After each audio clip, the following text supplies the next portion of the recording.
Good morning. Wall Street is still processing the news from last week of a prominent Silicon Valley bank that was taken over by the FDIC. This caused ripple effects throughout the banking sector and the Treasury and securities markets overall. Wall Street is concerned about contagion. Are these issues purely bank specific, or are they more broadly applicable to other investment areas as well? Treasury Secretary Yellen, Fed Chair Powell, and FDIC Chair Gruenberg rolled out a program Sunday night to keep depositors safe. And I think we can all enjoy a sigh of relief for our bank deposits. In our opinion, the root of this issue is based upon two factors that thankfully no longer exist in our economic system: unlimited liquidity from the government and near zero interest rates, both put in place in an attempt to keep our economy going during the pandemic. That financial era started in March of 2020 and ended in March of 2022.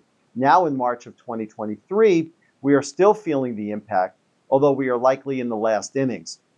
But how do you know we're towards the end and not the beginning? The biggest clue is the S&P down 20% in 2022, and bonds had the worst performance since 1940, a direct response to the Fed increasing interest rates 300 basis points in the 6-month period. Yes, swift increases in rates will leave a mark, and yes, markets have adjusted to where we are so far. Secondly, banking issues arise after periods of financial excess, not before. Well, let's take it one step further and maybe paint the glass half empty just to be safe.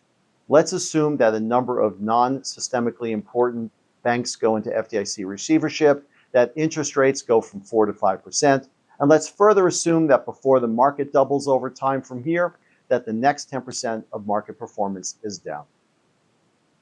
So what's the takeaway for you and for your family and for your accounts?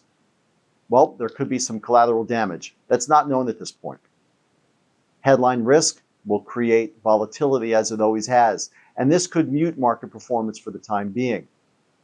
But for the investor looking for income and growth, I'd suggest that we are safer today than any point in the last 24 months because of these banking corrections and because of higher interest rates, not in spite of them.